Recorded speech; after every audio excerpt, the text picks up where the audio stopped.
Hi everyone and welcome back. If you're applying to medical school and dental schools and interviews are coming up and you're in the UK, it's probably no surprise if you come across questions around commitment to the NHS. Today I want to discuss, a big challenge around us, and that is the NHS healthcare workforce crisis. This isn't just about what's in the news headlines, it's very current as you know. It's the reality that you will be stepping into as a future clinician in the NHS. Understanding its causes, the impacts, potential solutions, is absolutely crucial for showing your medical school, your dental school, that you are a thoughtful, insightful, informed applicant. So what is the crisis? What are the numbers? Simply put, the UK healthcare system, particularly in the NHS, has far more vacant posts than it has staff to fill them. Across England, there are tens of thousands of vacancies for nurses, doctors, dentists, allied healthcare professionals, and support staff. This isn't just a short-term issue. It's a structural problem. It's where demand for care, driven by an aging population and increasing complexities of illness, it's growing faster than the supply of staff into the system. So what are the key causes of the crisis? Why is it happening? I think you need to look at a few areas, a few concepts which link into this. First of all, and I would say as a priority, is the training and planning shortfalls. For years, the UK didn't train enough staff domestically, and it relied heavily on international recruitment. Healthcare training, especially medicine, takes a long time. This lack of long-term workforce planning, it means we're now playing catch-up, which is why the government's long-term workforce plan aims to double medical school places by 2031-32. And there's a similar plan in place for dentists also. Number 2, retention and workforce conditions. It's not just about recruitment, people coming into the system. It's also about retention, keeping them there and not losing them. Many experienced staff are leaving early or reducing their hours due to burnout, due to high workload and stress.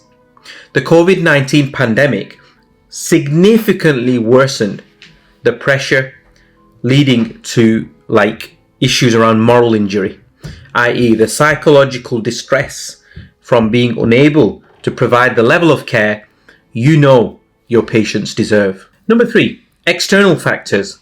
And in my mind, there are 2 key areas here. Number 1, Brexit. While the NHS continues to recruit from abroad, leaving the European Union changed immigration rules and regulations such that it reduced the pool of European talent that the NHS had access to. Number 2 is the cost of living, of course, i.e. many staff, particularly in entry-level or junior roles, struggle. They struggle to pay their way through life, paying for their own family, costs of living, driving, etc. All this affects people, and they tend to seek better paid, less stressful work, i.e. outside the NHS and abroad. So what is the impact? Why does this matter for patients?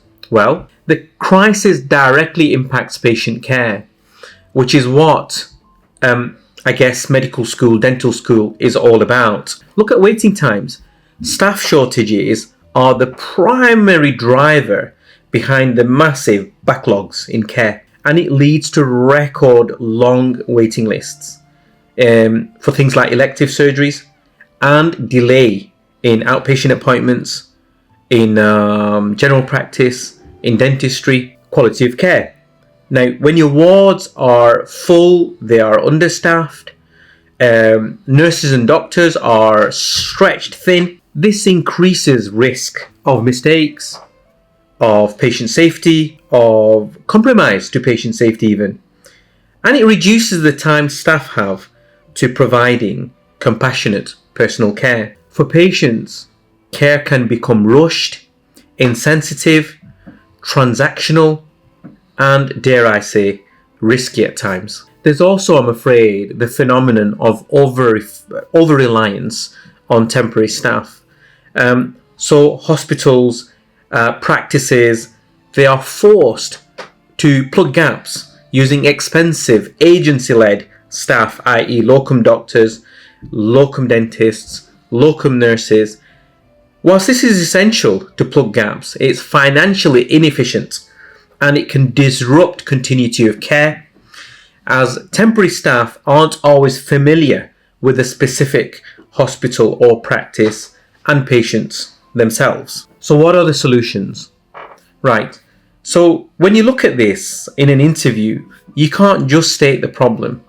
You may need to offer a solution-focused perspective, i.e., how will you contribute to fixing this? So first thing you might look at is being a retainer, i.e. commit to being a kind of colleague who supports their team to reduce burnout. You see medicine, clinical care as a team sport, showing that you value and respect all roles, nurses, allied health professionals, admin and so forth. This is important in retention. It's important for you to demonstrate embracing of MDT, i.e. the multidisciplinary team, i.e. roles like physician associates, advanced nurse practitioners, dental hygienists, dental technicians.